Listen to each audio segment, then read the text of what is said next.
Welcome, people of Earth, to day 23 of Advent of Code. Um, I started quite early tonight. I'm not entirely sure why, because to be honest, I'm not quite ready to reflect on day 22. Um, I made two videos. When the puzzles opened, I finished, part one in not a very quick time because I made a bunch of kind of small, silly mistakes in the implementation that just demonstrated a lack of focus. So it was about 25 minutes, I think, to do the first part, which was not terrible but not great. But then I spent close to an hour just flailing on the second part, and I effectively got nowhere. Um, uh, and I decided Advent of Code is supposed to be fun, and I just wasn't into it. It wasn't having fun, and I do have this very informal rule that if I hit the 1 hour mark, that's supposed to be total, not 1 hour on one part. But if I hit the 1 hour mark and I'm not having fun, uh, then I call it quits. Get a good night's sleep, and come back to it when I'm feeling like I might enjoy it. Um, but I mean, in truth, that night I took the dog out and did my things, and I actually went back and I plugged away at this rather complex geometric solution, and I do think I kind of cracked what the geometric intuition you needed to get it to work was. So I spent a little more time on that that night, um, off camera. But then this morning, even as I was going back to it, largely it was for my own curiosity because I haven't done much geometric programming, which is an engineering specialty with lots of custom algorithms and everything that people who work on graphics are very familiar with. So I found it vaguely educational and interesting, but it quickly became clear that this was not a very efficient way to solve the problem. And so the next morning, I went back and I just did it from scratch using a kind of run length encoding system. So where do I have it? Here, and basically it's um, instead of having a set of positions that are on, I kind of did this thing that allowed me to run length encode. You know, strings in that set in multiple dimensions actually. And if you're curious about that, watch the second video that I posted, well, just posted today in fact. And I took quite a long time implementing that, partly because I was doing it, in a relaxed way and trying to explain as I went and stuff. And so in total it was, like 3 hours or something of videos that I did yesterday. I haven't watched either of those videos back since then because, even because I tend to watch myself at double speed, I look smarter at double speed. Because even then, it's a lot of time. And 1 hour a night for Advent of Code is just about reasonable. But like 3 hours of actual programming plus an hour and a half of watching, like this is crazy. And the truth is, I didn't get very much sleep last night. Because I'm up at 7 most days, and I'm pretty tired now, and so that's kind of where my head is at. um, I did write a couple of reflections, I think, didn't I?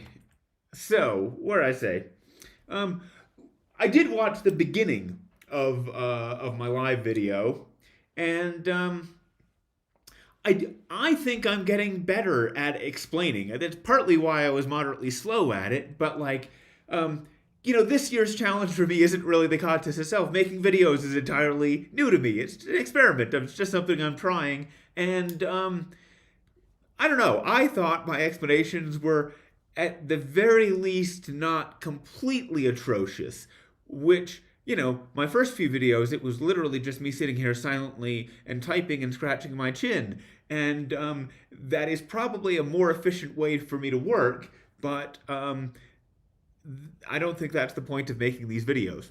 So, anyway, but if you do, want to go back and watch my video for a minute, watch part one of the thing, and then just give up and watch the second video, which is super long in its own right. But at the very least, I know what I'm doing and it's going somewhere. I mean, the terrible thing is that like the last hour of my live video, you're not going to learn anything because like we didn't get anywhere. There was no, we didn't write anything. So anyway, I guess broader point I have some background in optimization, and there are two ways to go about optimizing things. One is to actually have a deep understanding of the problem itself, right? A lot of domain knowledge or kind of what's going on, and it takes quite a bit of time immersed in that particular problem to really get an intuition about what's going to happen and how you can exploit certain structures of your data and everything. And in this case, that is the kind of, we're doing this thing with two blocks intersecting, so you have to just think about what the geometry of two intersecting blocks looks like. And eventually I came around to this, any two intersecting blocks, there are 27 distinct regions, and you can programmatically create all 27 and then figure out which is which, also programmatically. You don't need to do 27 separate special cases. But anyway, it took me a while to get there, right? And for my own knowledge, that was kind of an interesting exercise. But there is a second approach to optimization, which is to kind of intentionally ignore the details of the problem and focus on, I've written an implementation that's too slow, right? So instead of looking at the problem, you can look at the implementation and think, what is it in this implementation that's being slow? And just focus on optimizing that. And very often, the optimizations that you get from focusing on the implementation will give you insight into the domain if you understand something about the domain. And the correspondence between those two can actually be very useful. Like when you're doing research in this field, that's a really fruitful avenue of exploration. See what kind of optimizations work, and then see what kind of intuition it can give you, and then use the intuitions to design other optimizations.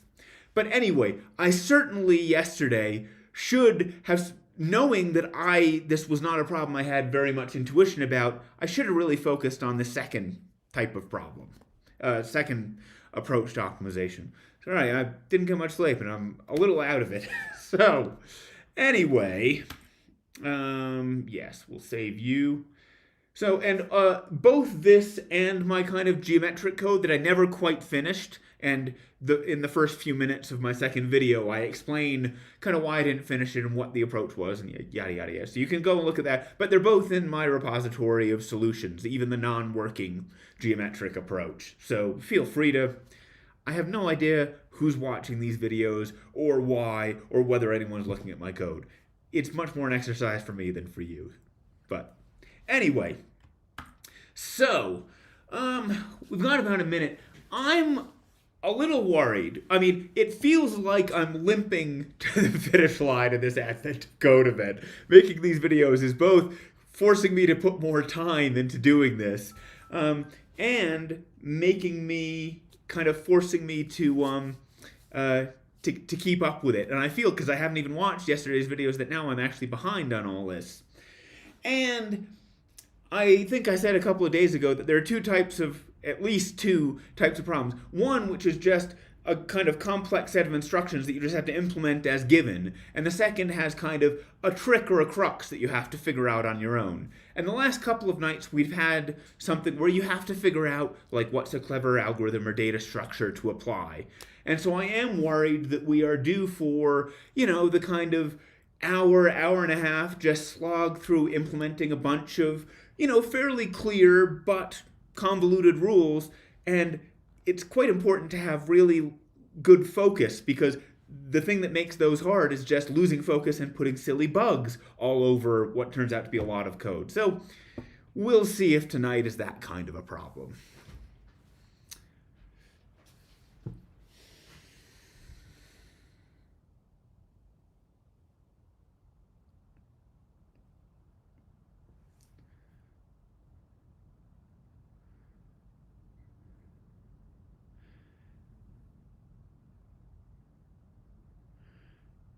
Okay.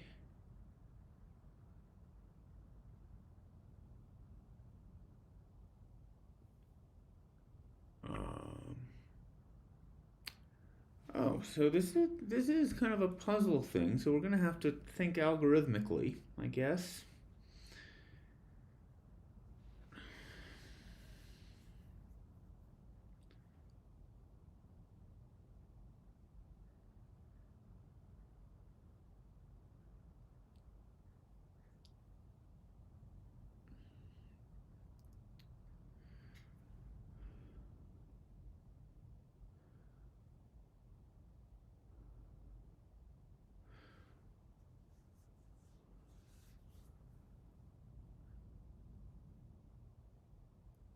Never into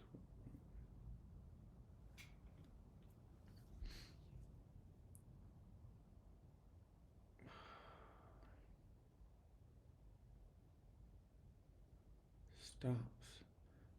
Token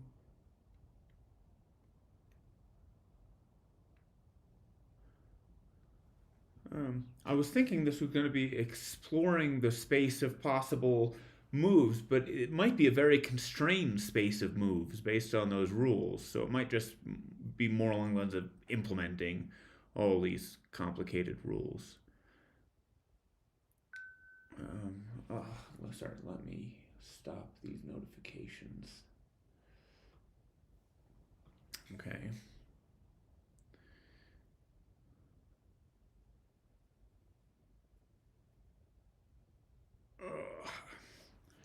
I haven't really internalized what algorithm we're going to have to implement is. Well, okay, so this is moderately straightforward, I guess. Is it?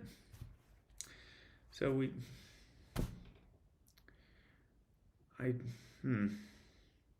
Well, okay, let's save our input, right? So, so what do we, every, what is our search space? It's probably not a huge space. We can probably just attempt do some recursive thing and with every possible move at every possible position. I don't know how big that space is going to be. What is the least energy required to organize the amphipods? Okay, so uh, um, uh, uh, uh, um,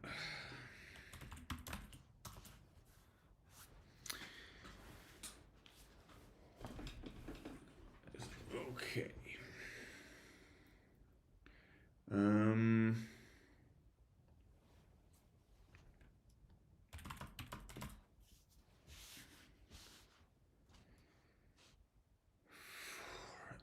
um, oh no, you start with Y, don't you? For Y in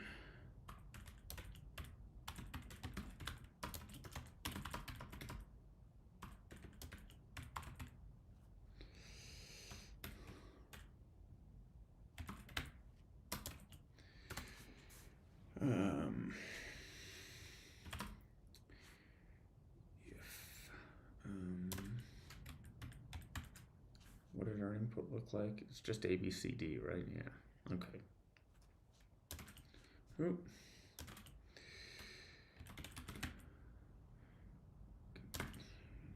Um,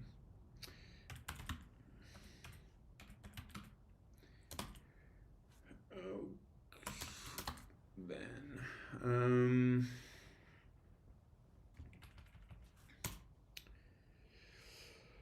Oh,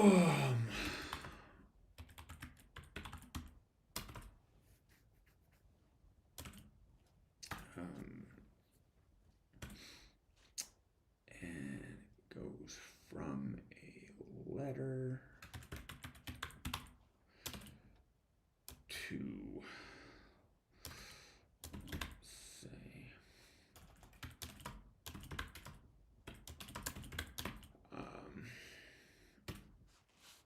okay, so we'll keep track of these creatures because we're the algorithm I'm thinking of right now is that we just try moving every creature in every possible way. This search space might be too big, so we have to actually do some pruning. but it's the most naive possible algorithm. And let's start with the most naive possible algorithm and then optimize that as opposed to just trying to be clever from the start.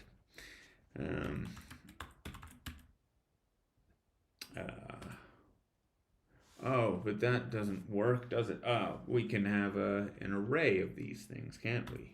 Ooh, what fun. Um,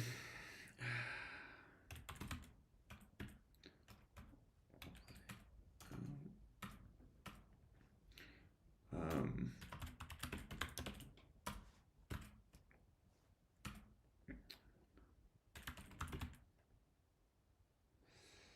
um, uh,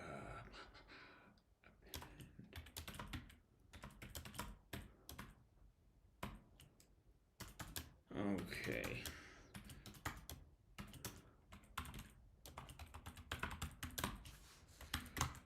Oh, does this work? C, there are two C's, two B's, two A's, two D's. Hooray! Okay. So, um,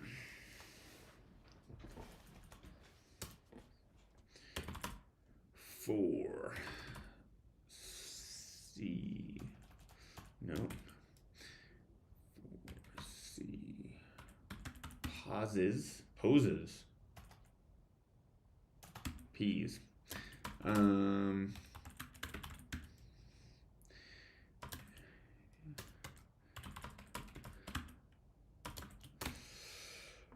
Okay, up, down, left, or right. So there are only 4 possible moves. You know, let's actually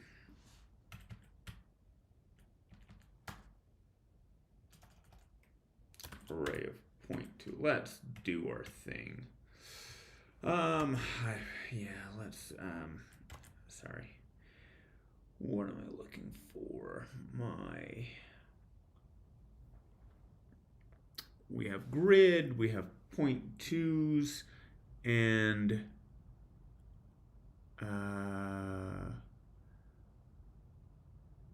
grid, random access collection, subscript as grid. Okay.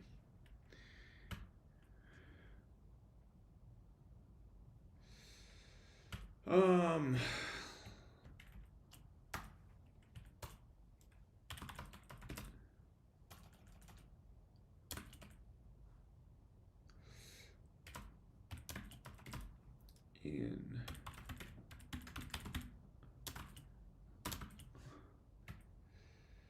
if contains C,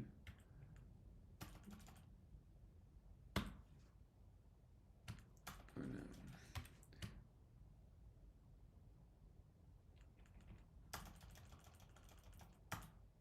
Append P.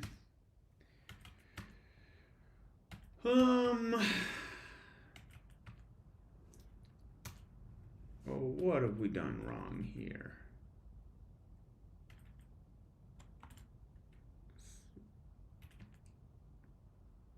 Creatures.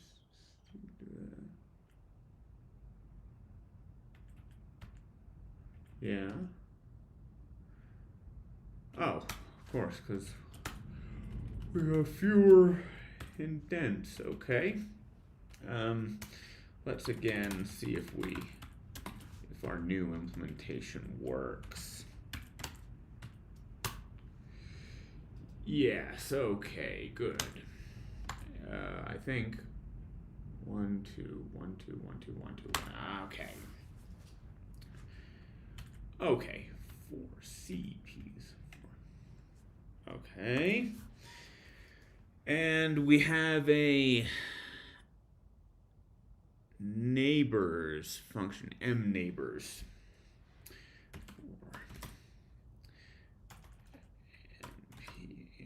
npm neighbors. We did all that programming just to get, just to make that line of code easier. We could have written it pretty quickly, but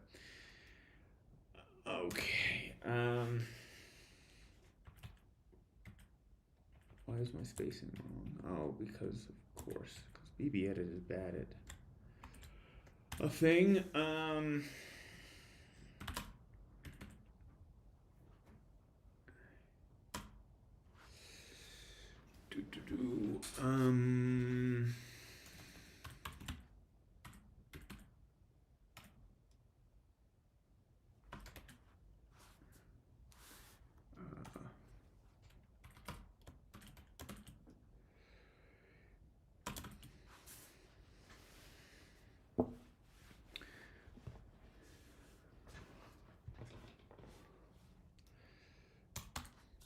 Then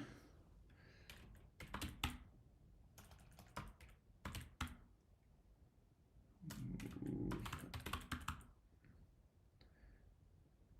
curse.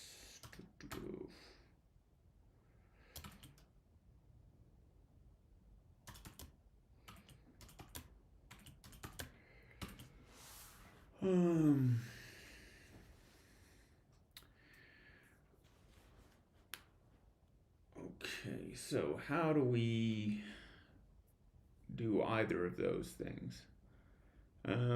What are we trying to accomplish here? I don't remember at all. That we're moving them, we're trying to get them to a particular place. Okay.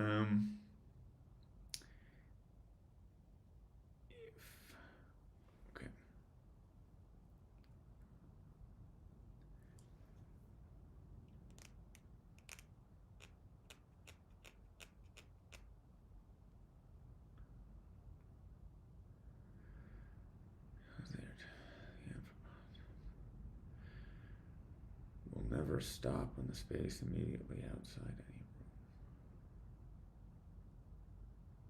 room. Immediately outside any room. So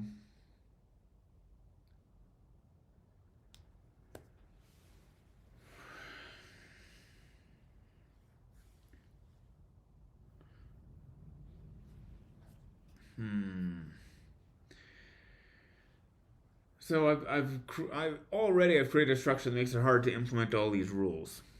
We'll never move from the hallway into a room unless that room and that room contains. So I mean, the grid is actually pretty useless here because we already have to have notions of rooms and stuff. So this is quite crap. God. It's quite crap. So, well, so let's,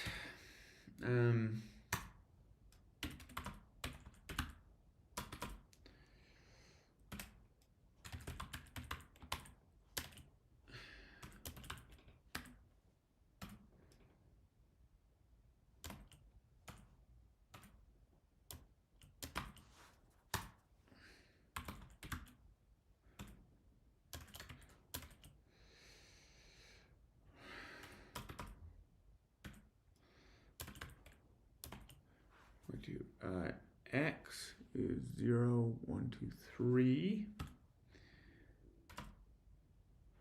And y is 0, 1, 2, and 3, right? So,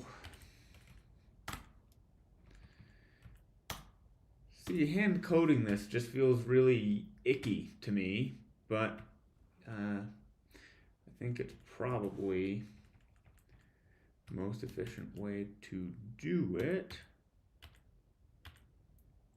CD.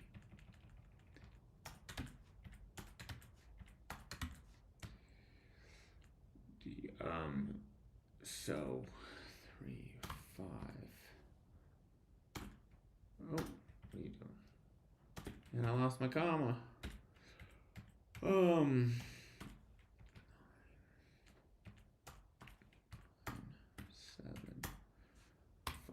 let's just check. 0, 1, 2, 3, 4, 5, 6, 7, 8, 9. I think that's right.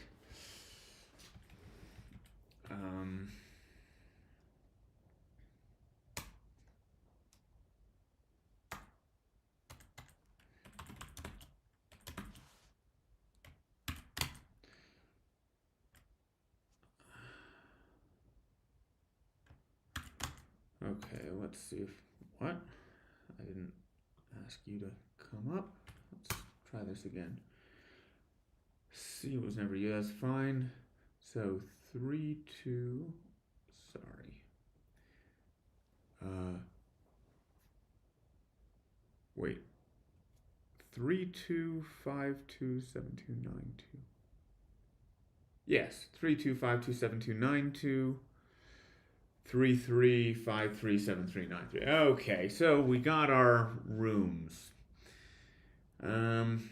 I assume that will be of some value. I can't even really recall why I was doing that right now, but I'm sure I had my reasons. So what are we trying to do? Oh, we're trying to implement these rules, right? So we'll never move from the hallway into a room. Stops moving. Will never stop immediately outside a room. So the first one is the hardest one. Once stops moving in the hallway, it will stay. Once it stops, that is, starts moving. Currently in the hallway. Stops in the hallway. It will stay in that spot until it can move into a room. I'm beginning to think that if I had actually worked out the optimal paths by hand, it wouldn't have been too slow. Because I've already spent more than 15 minutes and I've barely written anything. But let's use the computer. That's what we're here for. Stops moving in the hallway. Stay in that. I don't understand what this means. Stops. It will stay once any amphipod starts moving.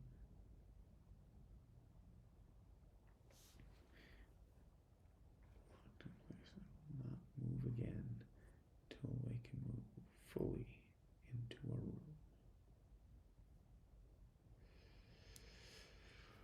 room.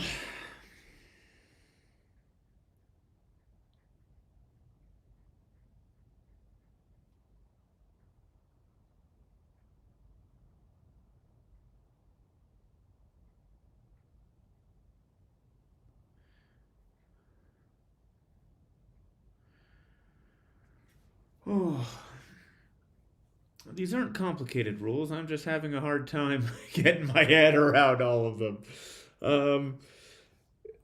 Once it stops moving in a hallway, it will stay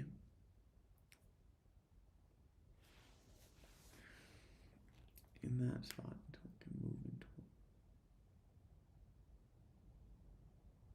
Once anything starts moving, any other are locked until they can move fully into a room.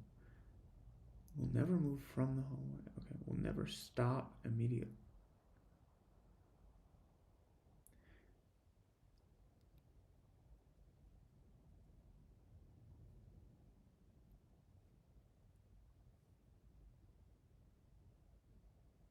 So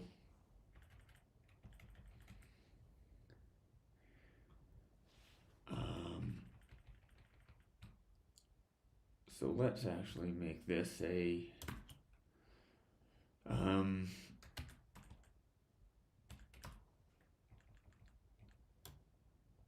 and the Boolean is whether that particular creature can move, I guess.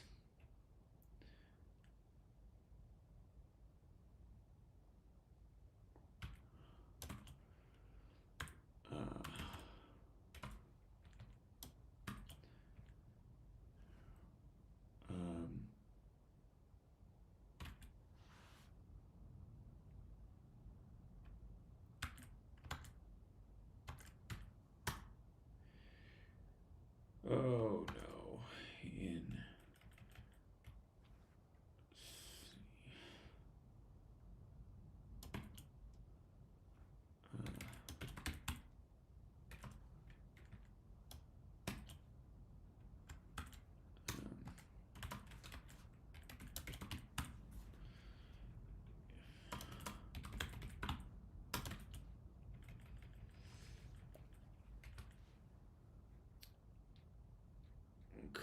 so uh okay, we'll never stop immediately. I mean, it's it's crazy, isn't it?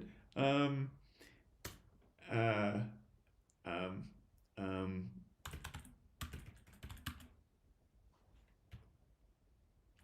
uh, Thresholds is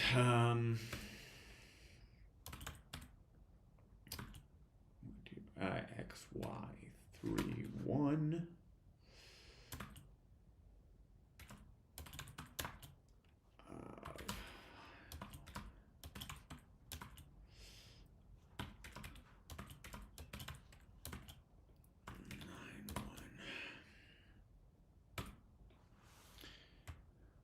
Okay, so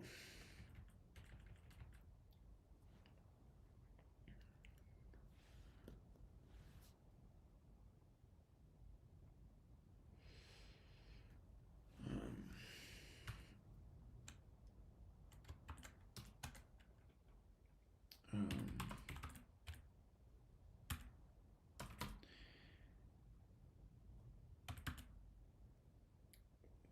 C's um,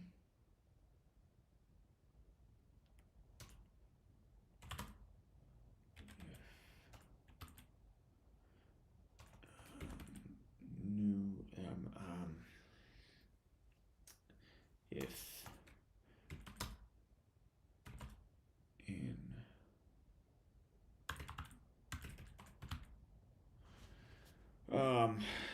no, hold on. What are we doing?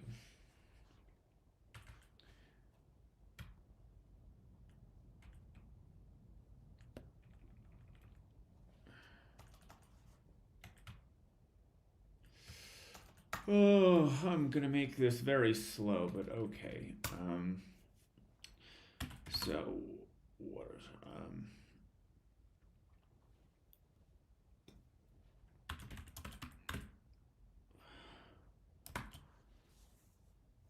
find path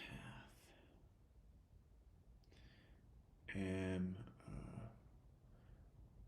and then we will take a g, which is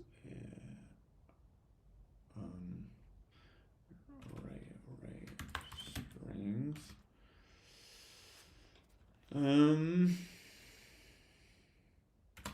And a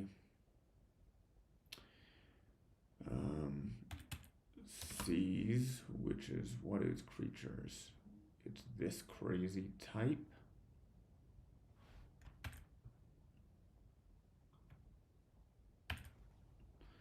Right?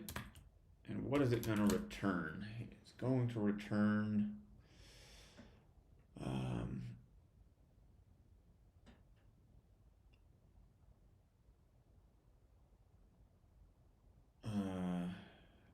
an energy cost. One energy cost? That's if it actually makes it to the finish line. Maybe. So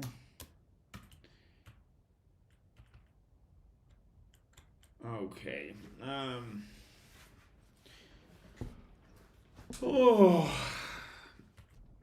As I said, well, I'm implementing the most naive algorithm I can think of because I want to start with something that, in theory, runs, but maybe doesn't terminate in reasonable time.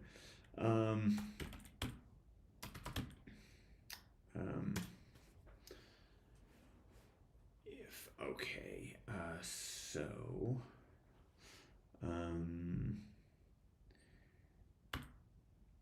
GP. Do we actually have that function? I don't know. Let's actually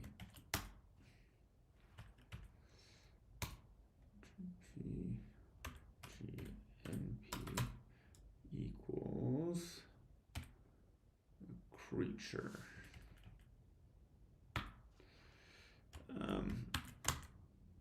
I'm not sure if these functions are callable. Oh, man, what? 23.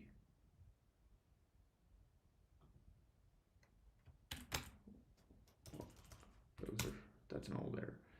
Cannot assign through subscript. Gosh darn it.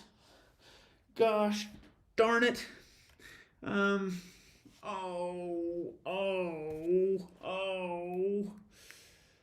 So,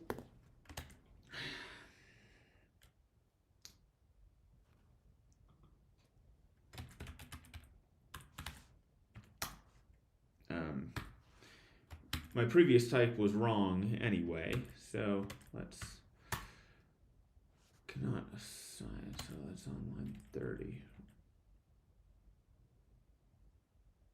Why? No, why can I not? Yeah, why can I not? Oh, just that's because I really haven't implemented it, isn't it? So what is this? We're gonna have to rebuild our whole library. Oh, our whole library. Because I do want to assign through subscripts, don't I? Okay, random access collection. Oh no. Extension. Subscript. Terms as so.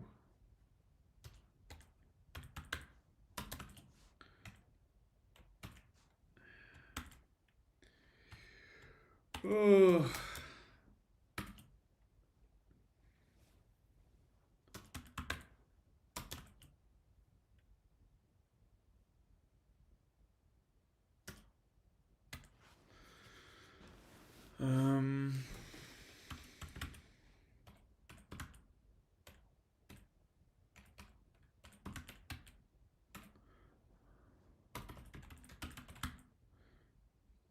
Is that how that works?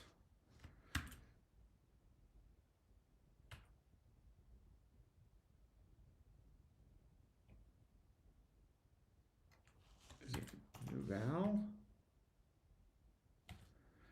How do you write a setter in? Oh, come on.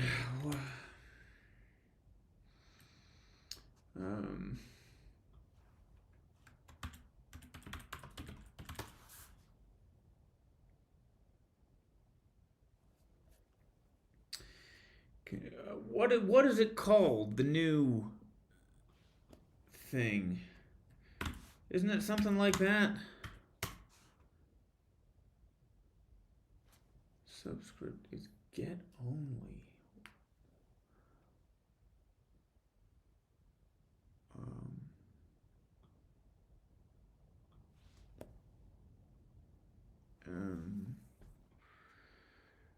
Random access collection.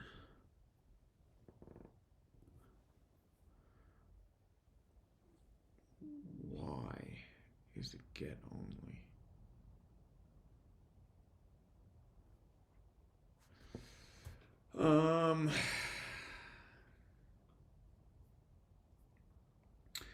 I probably shouldn't be wasting my time on this. There are other ways to, but it. Oh, come on, not. What is this? I want a real search, don't I?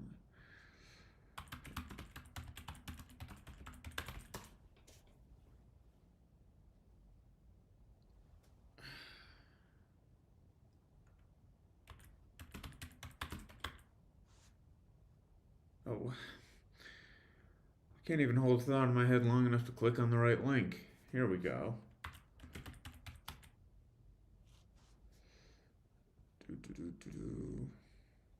Subscripts.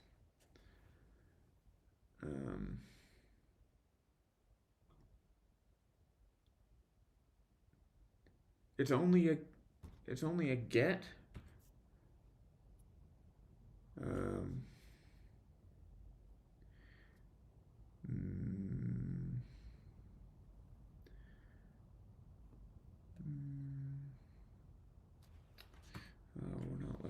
types we're looking for. Show me array. Come on. And what does it conform to?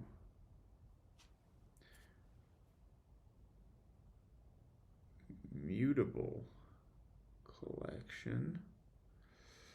And I bet that is what we need as well, isn't it?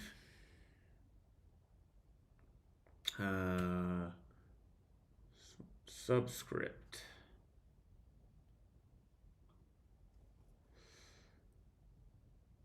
Get set. Okay, so what was I doing here?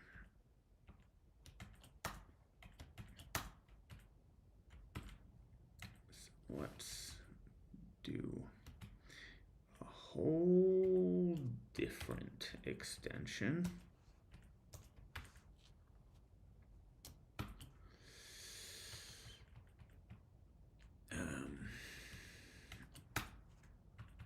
Where?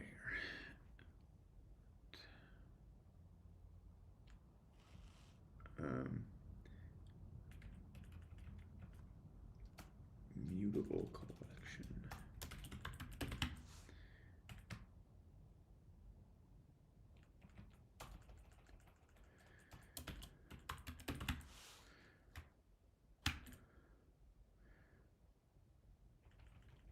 What? Yeah.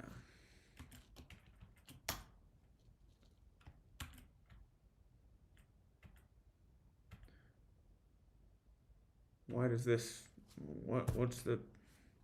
Okay, let's. Oh my God.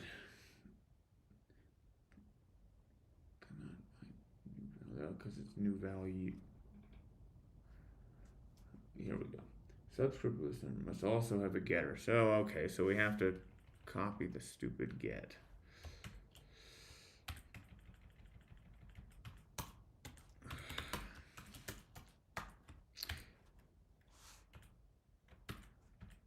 I do think writing this stuff is occasionally a good programming exercise, which is why I'm doing it. My other challenge for this year was put some of this stuff in a library so that I, get used to building these libraries. Oh, okay, so we did that. Now what happens? Now can we assign? We're super close though, aren't we? Okay, so var. Oh. But it's good it was a let constant, isn't it? Missing return. Okay, we are. I don't even remember what we're doing. So we're. Okay, we moved, right? And now we need to apply our rules by adjusting the thing, right? The creature's thing will never stop on the space immediately outside a room. So,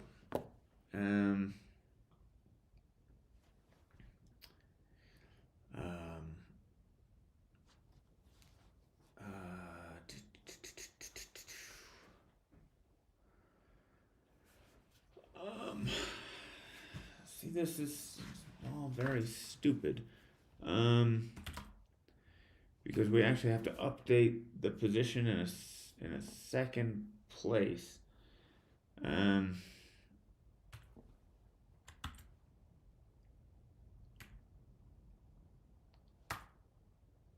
Does a dictionary have a map function? Because that's effectively what I'm doing.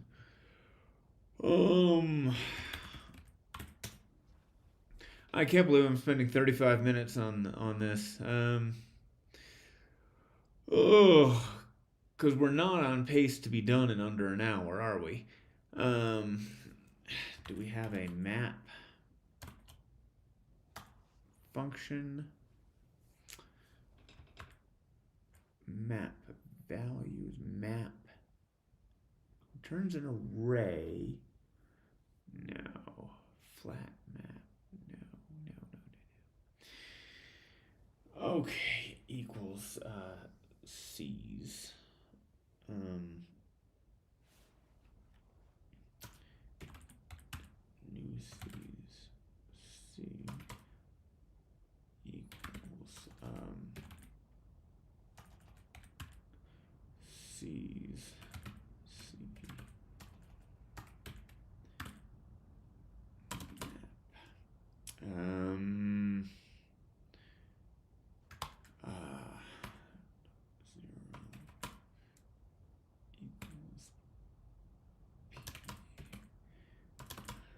This is quite a convoluted way to update the position in the creatures map, but and otherwise it's just dot zero, right?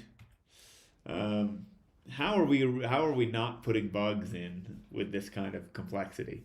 But okay, so we've updated the position in the creatures map. Now, um, oh, but the what is the creatures map? It's uh, a 0.1. No. Oh, C equals. Oh my gosh. Equals C's. C, that's an array. No, it's not. Equals C dot 0. Ah.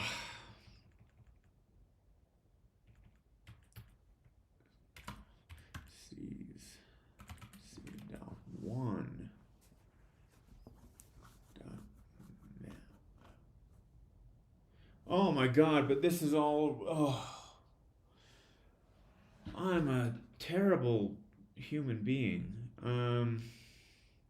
The creatures map is to an array of tuples, not an array containing a tuple, because we need each creature to be able to move independently, right? That goes there, that goes.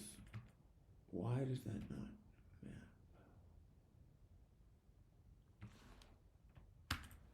Okay. And we do the same thing down here.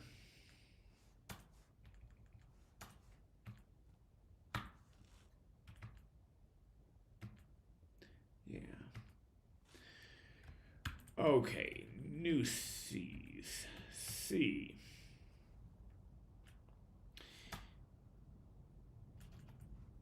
C's. C. um. Uh. Map. 0. Dot 1 equals P.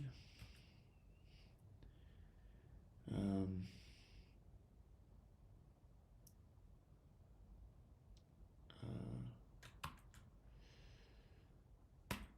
Uh, 0, 0.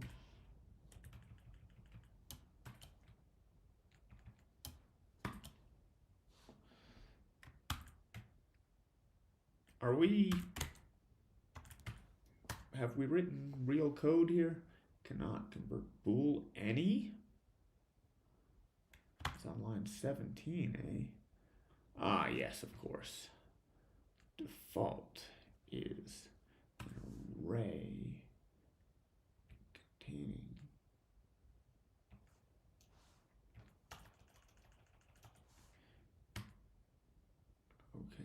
creatures. Append uh,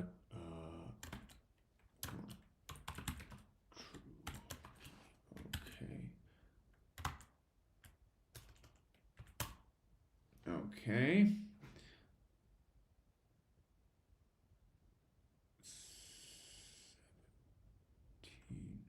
Line 17 again.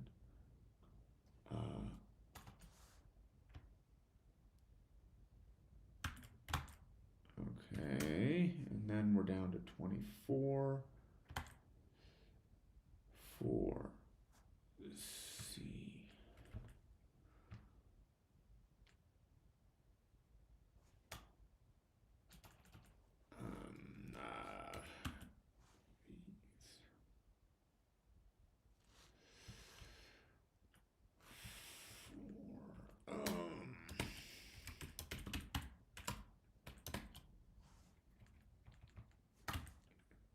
These.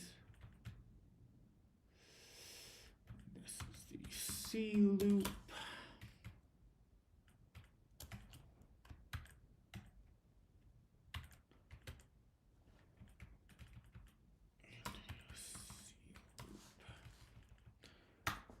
Oh, we're still not there. 33.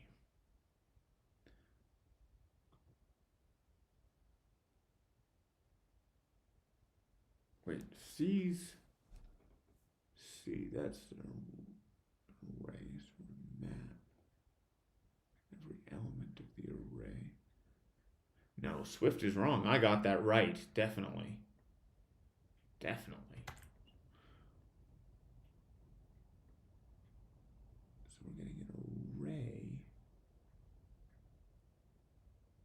C's of C is an array.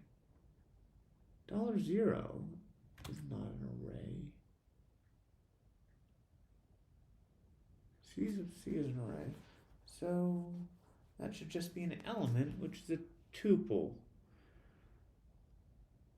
So I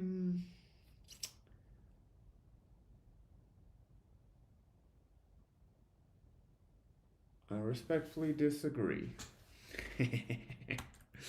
Come on. Let's try this again. Hold on.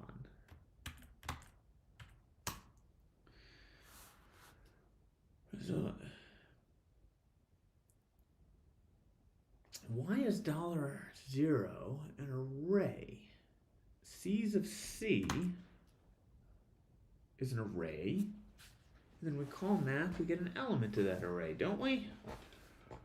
Oh, this,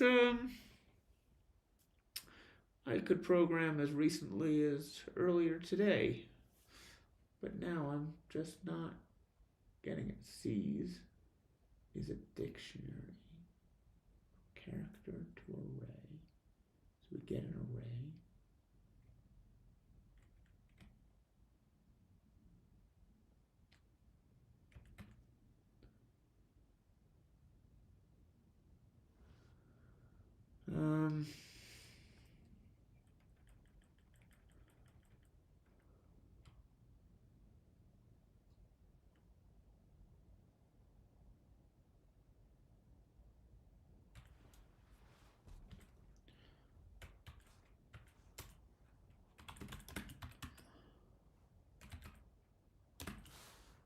But we're not calling it, so this isn't going to get us anywhere, is it? But we still have errors. Why do we have all this crap? Expression implicitly.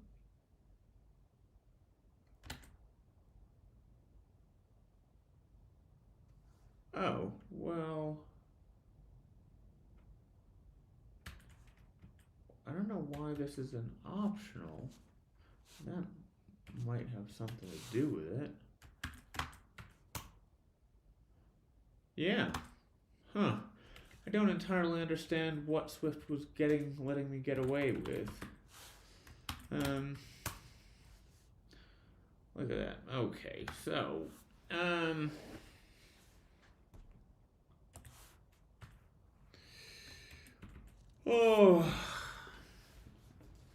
all this. And we still haven't implemented the rules. Oh, okay.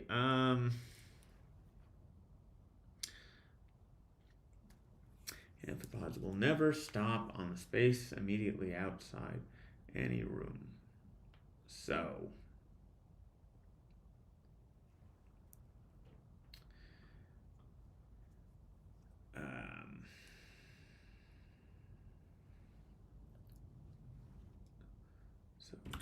if where's thresholds? Thresholds contains.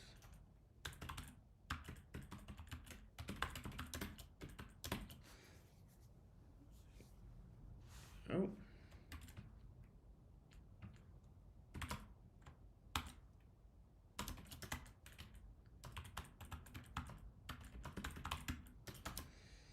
Okay, that's rule number 1.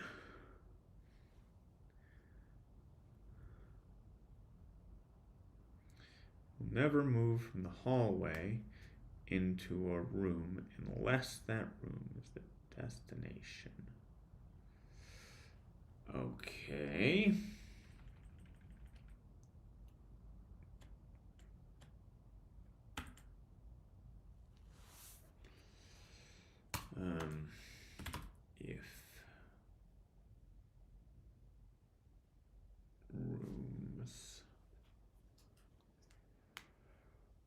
Um.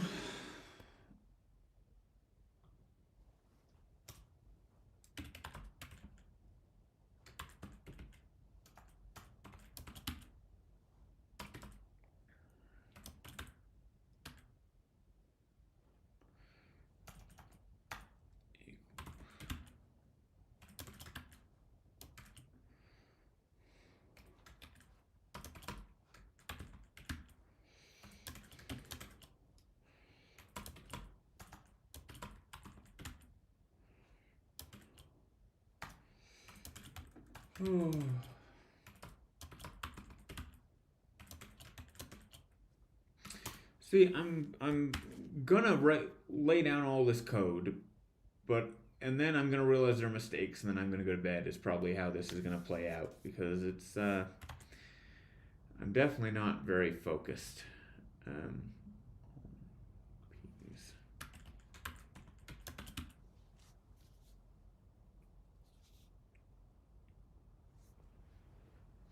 oh no, but it's a more complex rule than that, so I don't even know if we're using this. Okay, let's skip that rule for now. Once stops. Oh God, I've read this like 20 times and I still don't understand what it means.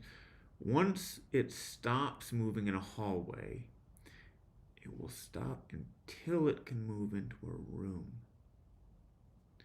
Once any starts anything else in the hallway are locked will not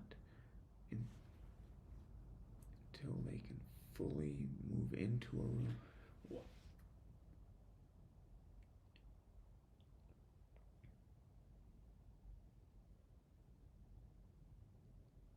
I really don't understand this rule. Once it stops moving in the hallway, it will stay until it. You know what? We're not even an hour, but I'm not particularly enjoying this, and I'm not doing a good job. And I do think this is a rather fun problem. And so why force myself? So I'm gonna leave the code as it is, and I'll turn the camera on tomorrow, and I'll probably get somewhere in half an hour, as opposed to now where I will just kind of, gaze at the screen for another half hour before giving up. So I apologize that this isn't a terribly interesting live stream, but I will yeah, I'll get back to it tomorrow.